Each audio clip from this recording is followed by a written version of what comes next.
نحمده ونصلي على رسوله الكريم بسم الله الرحمن الرحيم. We begin with Allah's blessed name. We praise Him and we glorify Him as He ought to be praised and glorified. And we pray for peace and for blessings on all His noble messengers, including the last of them all, the blessed Prophet Muhammad sallallahu ta'ala alayhi wa sallam. As we greet you from my sitting room here in the Caribbean island of Trinidad on this, the 17th day of the month of Shaban, in the year 1447, with Assalamu alaikum wa rahmatullahi wa barakatuh. And this video is entitled Calling Iran Before It Is Too Late. And from the time that the revolution, Islamic revolution, took place in Iran 46 years ago, in 1979. I was a doctoral student at the Graduate Institute of of International Studies in Geneva at that time when the revolution occurred. I was able to monitor on television during 1978 and 79 the momentous events which occurred in Iran. And from the time that that revolution took place, I have consistently praised Imam Khomeini. I have also said Imam Khomeini, rahimahullah. I have praised the revolution in Iran as a step in the right direction. And I have praised the people of Iran who came out in huge numbers. Millions of them came out to demonstrate on the streets of Iran against the regime of the Shah. And eventually, after the regime of the Shah had killed, I don't know, maybe they killed 1 million Iranians, eventually the regime collapsed. And Imam Khomeini returned to Iran as a triumphant leader, leading his people to freedom from oppression. And I commended them, I applauded them. And I also said that Iran has set the model for the rest of the world of Islam. That if the rest of the world of Islam is ever to win freedom from oppression, it will be by a similar process of the masses coming out on the streets to demonstrate against oppression and evil. If this had been done in Pakistan and consistently, today Pakistan would be free and Imran Khan will not be in prison. But the people of Pakistan suspended it. If this had been done in Egypt, in Morocco, in other countries, the world of Islam would have experienced more freedom if they had followed the Iranian model. And all through the years, these last 46 years, I've always consistently praised Iran, particularly for its foreign policy. That Iran has consistently stood up with courage and integrity to support the cause of the Palestinian people, Christian as well as Muslim, against Israeli Zionist oppression. And Iran has suffered as a consequence of standing up for truth and justice. I have always supported Iran for the wisdom of its foreign policy of building fraternal ties with Russia to such an extent that now Iran is a strategic partner of Russia. And Iran has complemented that with building important ties with China as well. But most of all, I have always admired Imam Khomeini. Imam Khomeini, who did what no other leader ever did. Imam Khomeini stood up, pointed his finger at Washington, and with incredible courage and integrity, he pointed to Washington. He said, "This is Shaitanul Kabir." Nobody dares to do that today. Not at all. So I have supported and complimented Imam Khomeini and the Islamic Revolution in Iran. And my critics have said, Imran Hosein is Shia. These are the schoolboy responses. No, I'm not Shia. And I have differences with the Shia belief system. But I admire the revolution in Iran. However, I now today must make some comments concerning Iran, which may hurt some of the leaders in Iran. But I don't do it as an enemy. No. I'm not doing it as an enemy. I'm doing it as your brother who loves you, and your brother who has always stood by you. I've visited Iran many times. Whenever I have visited Iran, I've always been welcomed in a loving way. They've always treated me with kindness and love and shown respect for my scholarship. I hope that that will not change today when I offer the comments which I now am going to offer for the first time. The people of Iran, who are all 50 years of age or younger, must be described as the children of the Islamic Revolution, because the Islamic Revolution took place 46 years ago. So those who were 5, 6, 7 years of age at that time were children, and those who were born since then, all of these 50, 55 years of age in Iran, you have to be described as children of the Islamic Revolution in Iran. And so today we have to address not only the children of the revolution, but those who were old enough at the time of the revolution to participate in it.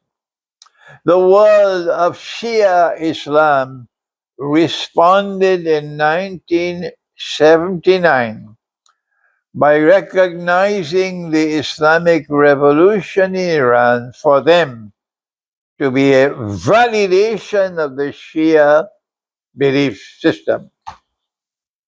The Shia belief system differed from ours.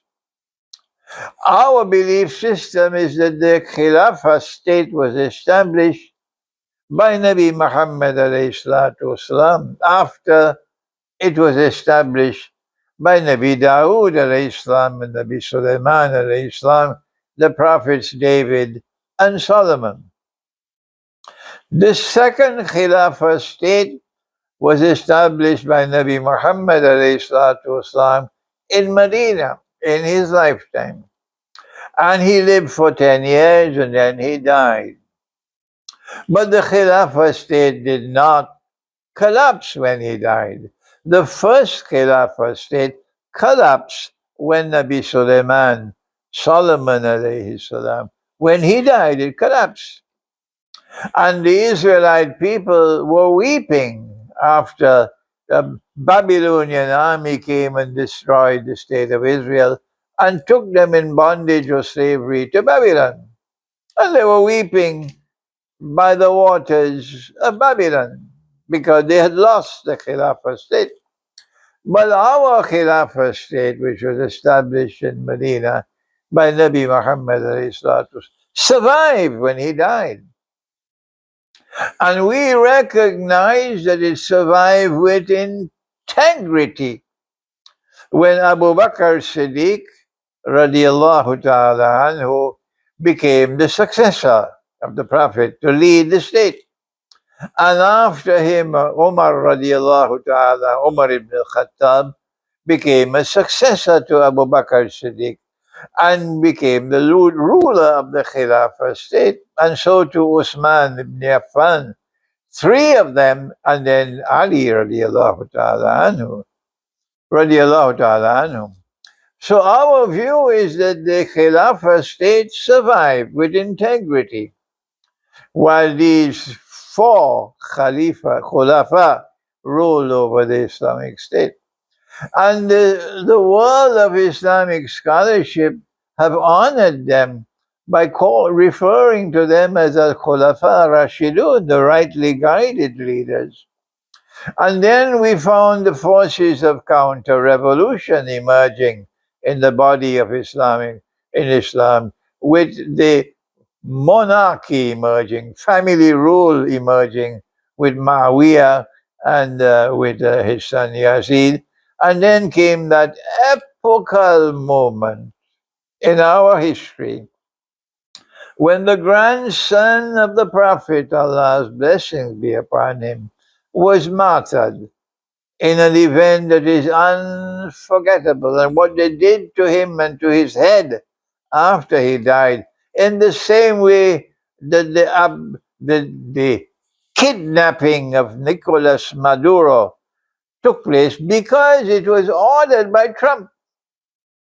So those American soldiers who landed in Caracas and did the kidnapping, of course they'll have to pay for that. On Judgment Day, they'll be judged. But the mastermind who ordered it is Trump. So on Trump, I'm telling you this message, President Trump, prepare for Judgment Day, when you'll have to stand up before Allah and you'll have to answer for the kidnapping of Nicolas Maduro, who was the president of Venezuela. And I'm sorry for you on that day. Similarly, it was not the army which killed Imam Hosein at Karbala. They, of course, will have to answer on Judgment Day. But it's those who sent the army. In this case, it was Trump who sent them. In that case, it was Yazid. And Muawiyah was the one who put Yazid where he is. And he has a responsibility for the martyrdom of Imam Hussein. But what happened in history is that a sectarian movement emerged as a consequence of what happened in Karbala. And a new belief system emerged that no, as soon as the Prophet died, sallallahu ta'ala alayhi wasallam, the Khilafah state lost integrity as soon as he died. This is the Shia belief. The Khilafah state lost integrity because Abu Bakr Siddiq was a bogus Khalifa. This is correct language I'm using. And Umar was a bogus Khalifa. You can't criticize me for my language. This is exactly the language you use. And Uthman was a bogus Khalifa. And the rightful Khalifa should have been Ali. This is the divide between the Shia and the Sunni. But it's more than that. The Shia believe that this was divinely ordained, that Allah is the one who ordained that the Ahlul Bayt must rule over the world of Islam. And truth was left by Allah. When the Prophet died, he left two things. He left the Quran and he left Ahlul Bayt. And this is what you must use to be able to survive. So long as you hold on to the Quran and you hold on to Ahlul Bayt, you can never go astray. People will never stand up to demonstrate against you. No, not when you have the Quran and you have Ahlul Bayt. You will not have to kill 3,000 people in demonstrations. No, because you have the Quran and you have Ahlul Bayt, you will never go astray. My language is a little harsh today. But other than harsh language, how can I wake you up? How can I wake you up? There is a fundamental difference between our views on this subject. We reject the view that Allah has ordained that Ahlul Bayt must rule over this ummah. And if we reject what Allah has ordained, then we are kuffar. How come you never say Imran Hosein is kafir? Yeah, the Maulanas in Britain, they say Imran Hosein is kafir. But the Shia have never said Imran Hosein is kafir. I'm sorry for laughing. It's so foolish. However, Whenever I have come to go into Iran, you have always treated me with respect. You've always respected my scholarship. So here is a fundamental difference. And when the revolution took place in 1979, the Shia world responded with conviction that this was a validation of the Shia claim to truth. Let me repeat that statement. When the revolution took place successfully in Iran in 1979, the Shia world, largely the Shia world, responded by recognizing this success as a validation of the Shia claim to truth. Today, I have to remind you of that. Because if today the Iranian people are turning against the revolution, and if they're going out on the streets and demonstrating against the revolution, and these are the children of the revolution, these are the ones who are all less than 50, 55 years of age, they are the ones who are on the street. Then, if the revolution collapses, then that will invalidate your claim to truth by your own yardstick. Your own measuring rod will now invalidate your claim to truth.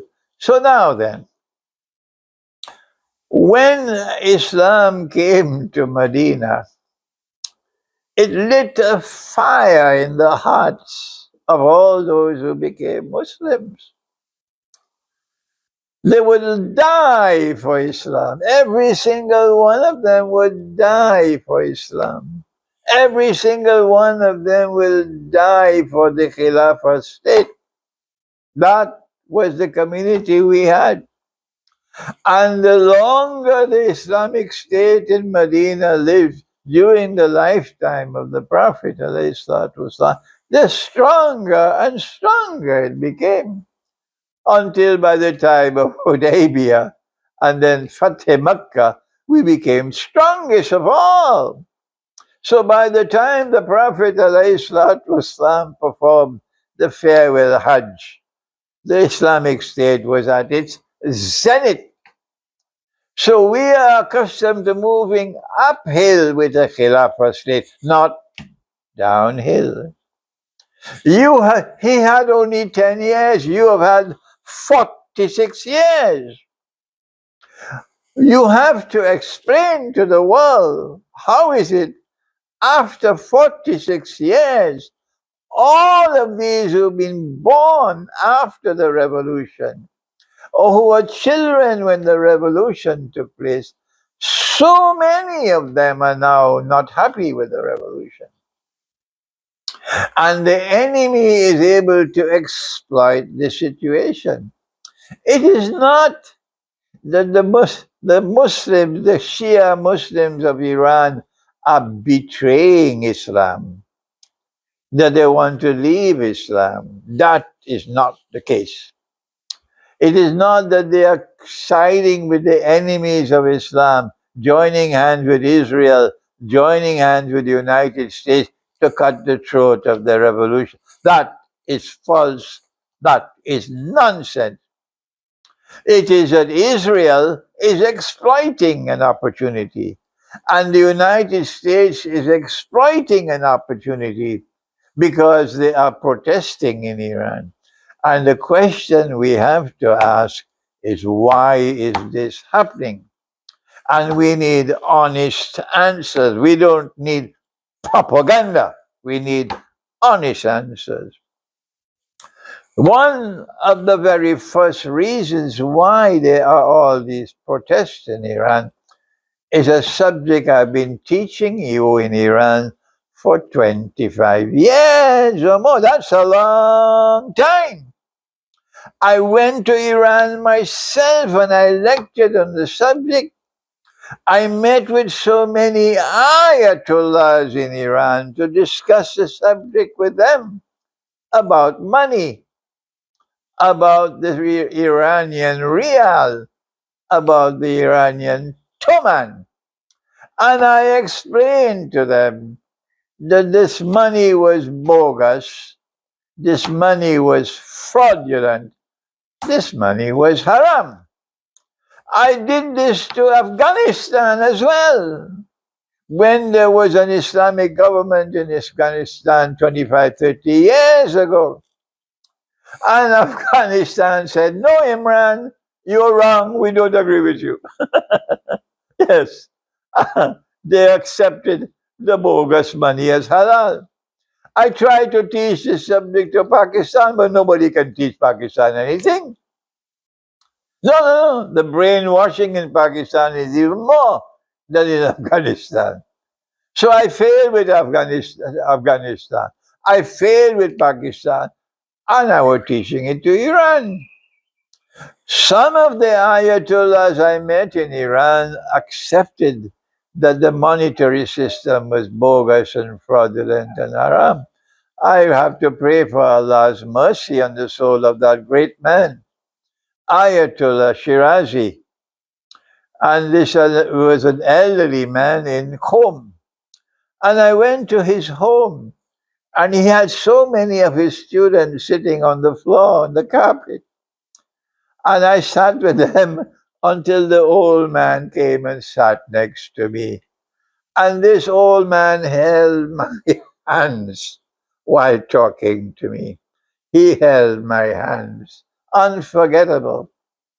And this old man taught me a lesson on Riba I could not teach in 1,000 lectures, to show how Riba sucks the wealth of the people and leaves them in destitution and poverty. And that's why they're protesting. He took 2 mugs, one with water and the other with lemonade. And he took 10 glasses and he started pouring water and lemonade, but diluting the lemonade in each glass until eventually the last glass, he said, taste it. I couldn't taste any lemonade. It was only water. He said, that's Riba. That's how they rip off the people, suck the wealth of the country, and eventually you end up in destitution. This monetary system is Riba. That man has now died. May Allah have mercy on his soul. But he recognized it as haram, and he was an Ayatollah. I met in Shiraz with Ayatollah bin Azadi. And Ayatollah bin Azadi also agreed with me. He said about the monetary system, the rial and the Duman. He said, this is the root of all evil in Iran. But then I met with one of the greatest Ayatollahs in Iran. I can't mention his name. And I tried to talk to him about the subject of money. It was like talking to a blank wall. I couldn't make no sense. No, sir. He didn't know anything on the subject. I don't want to talk more about him. But the Ayatollahs told me in Iran, Sheikh, you have to go to Ayatollah Khamenei yourself. And you have to convince him that the money which is being used in Iran is bogus and fraudulent and haram. And if you can get him to change his views, then all of Iran will agree, and the Dinar and Dirham will be established in Iran. I said to them, I will never do such a thing. My duty is simply to teach, and I've done my job to teach. You must now bring the change. 46 years have passed, and Iran is still using bogus money, like Pakistan, like Afghanistan, like the rest of the world of Islam. But you are the Islamic Revolution. A million Iranians had to die for you to bring this revolution to success. They're shuhada. What have you done in 46 years? Dajjal is the one who brought modern Western civilization into being. You don't even recognize that as yet. How long do you take to recognize that? And modern Western civilization is the one who has brought this monetary system. The International Monetary Fund has prohibited the use of gold as money. That is shirk. That is haram. To make haram what Allah made halal is shirk. To make haram what Allah made halal is shirk, is kufr. And that's what this international monetary system has done. The reason why they have prohibited the use of gold as money is because they wanted to make sure that the paper money would not collapse. And once there is paper money, they can rule over you. They can bring down governments. But you do not have the knowledge to understand the subject, and you would not listen to me. If you are to make a change in Iran, if this revolution is not to collapse tomorrow, if you are to survive, you have to listen to me. You have to return to Dinar and Dirham as money. This is what is going to be money when Nabi Isa Islam returns. This is what going to be money when Imam al-Mahdi comes. Why are you waiting?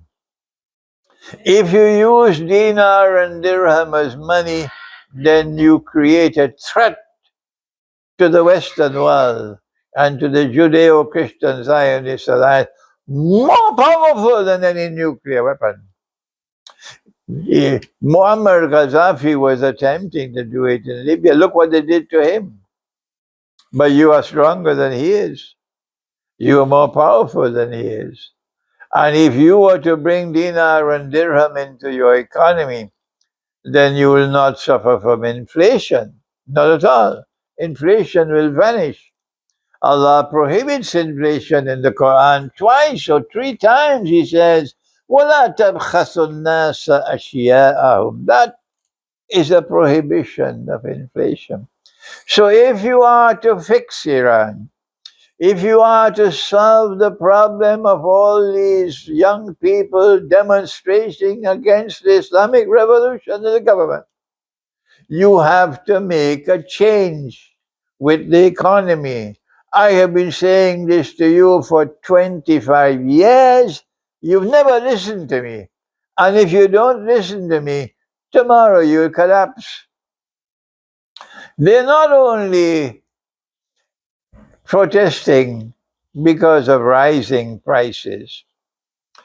The monetary system is only part of the reason for economic poverty and distress in Iran. They're also demonstrating because of economic hardship. And economic hardship is taking place because of Riba. It's not just in Iran, it's all over the world. Riba is sucking the blood of the people, and the world is now moving towards slavery. That's what they are demonstrating against. If you have an Islamic government, then the Islamic government, the Islamic revolution, should be able to fix the economy. How come? 46 years, and you still can't fix the economy? What's wrong with you? Where are your scholars? Where is your claim to truth that you have the truth? You are the people who have the Quran and the Ahlul Bayt. You have the truth. That is your claim. How come you can't fix the economy in 46 years? Why is it that the market, listen carefully, why is it that the market in Tehran is filled with thieves? That's right. People are being ripped off in the market in Iran.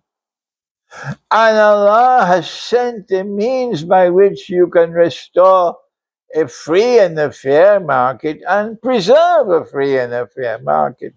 I don't have the time to give a lecture 1 hour long on how to establish a free and a fair market. I've been doing it all my life, and you wouldn't listen to me. But Allah has not only told us how to establish a free and a fair economy in 46 years, Why is it that the market, listen carefully, why is it that the market in Tehran is filled with thieves? That's right. People are being ripped off in the market in Iran. And Allah has sent a means by which you can restore a free and a fair market and preserve a free and a fair market. I don't have the time to give a lecture 1 hour long on how to establish a free and a fair market. I've been doing it all my life, but you wouldn't listen to me. But Allah has not only told us how to establish a free and a fair market, and you don't have it in Iran, even after 46 years. It is not in Pakistan, it is not in Afghanistan, it is nowhere in the world of Islam today. You had more of a free and a fair market in the Ottoman Empire than you have today, despite the fact that the Ottoman Empire was making mistakes. It is not only that we have a sunnah of a free and a fair market, not only that we have the Quran calling for a free and a fair market, but let me explain something which should be simple to understand.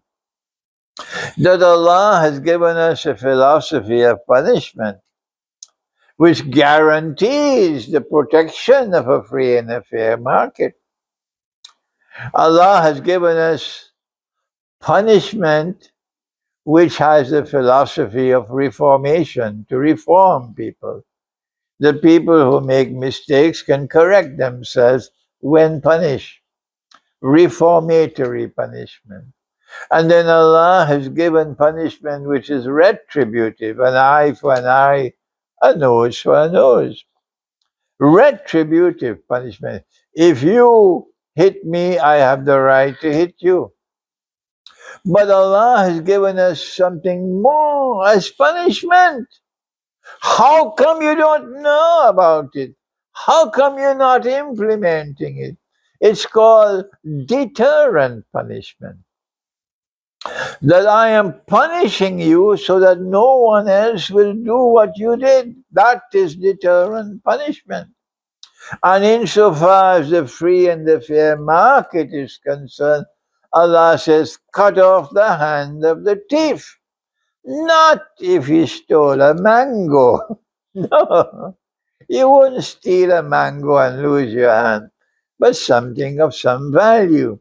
And not when there is hardship and famine in the land and people steal because of that reason. No, we suspend the law in famine.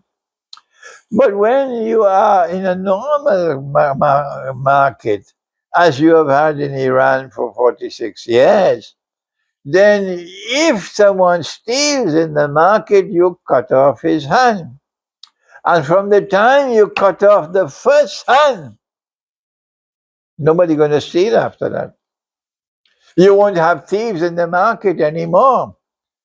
I asked the Islamic Revolution in Iran, how many hands have you cut off?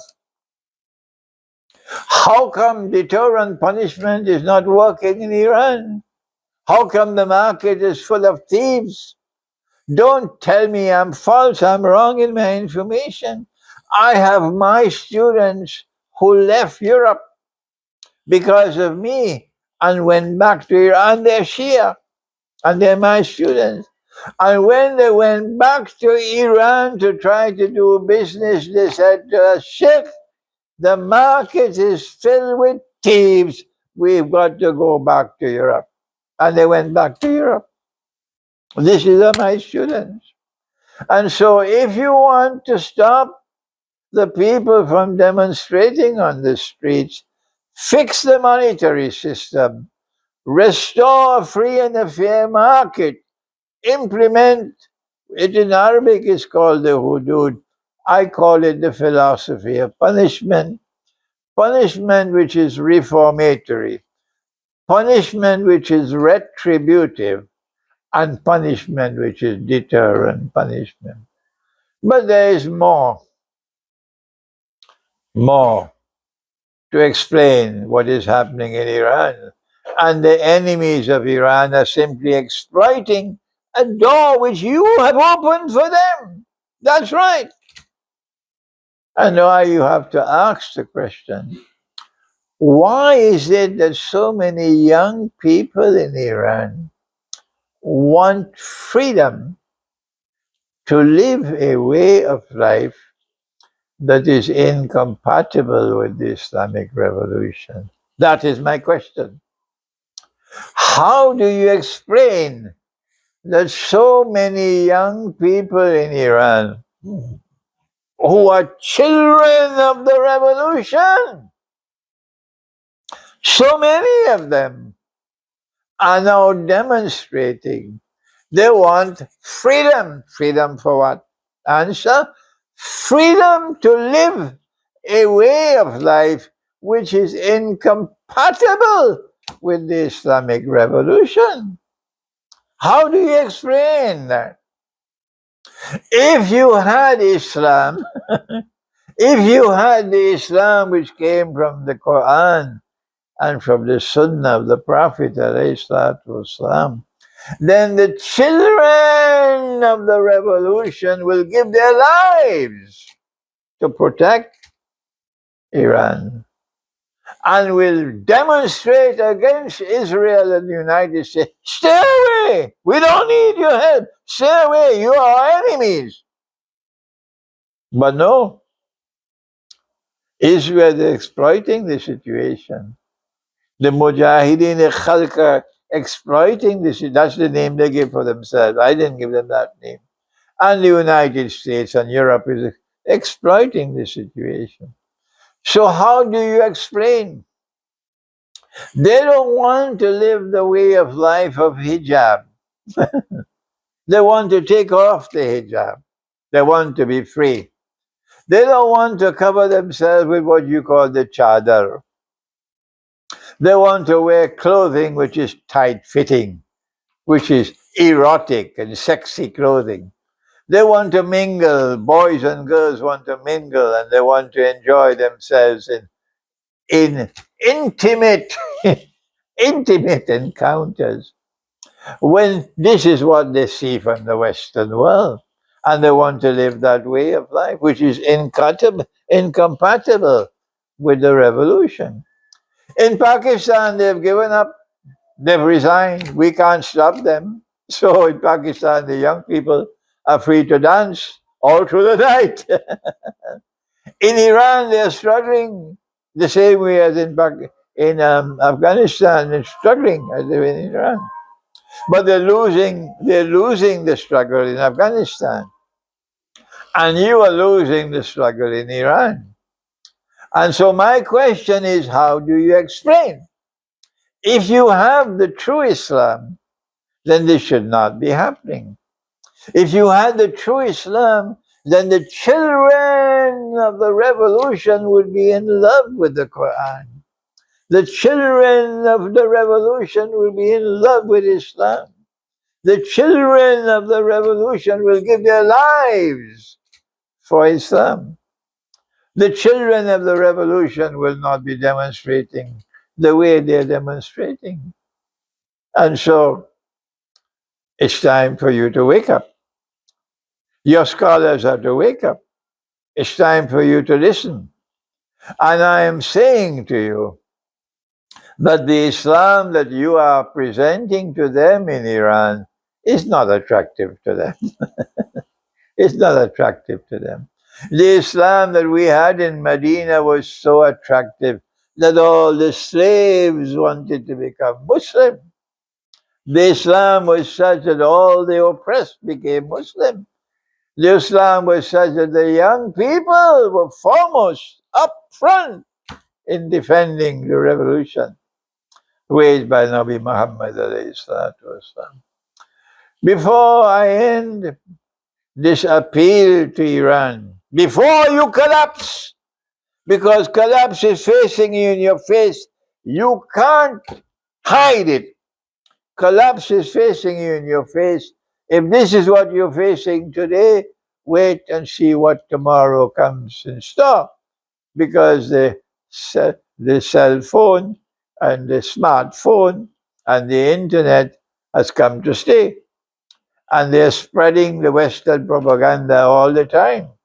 And Dajjal is at work. And your young people, instead of falling in love with the Quran, are dancing with Dajjal.